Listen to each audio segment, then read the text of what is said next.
how to disable color ID full screen on Truecaller. Hello guys, in today's video I'm gonna show you how to disable it easy and quick.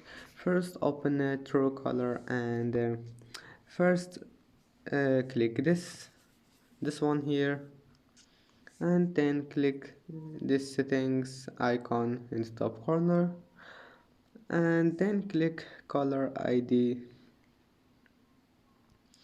and here you will find full screen. Now all you need to do just select classic pop-up, and that's it. Now all you need to do just go back, and I hope that can help you.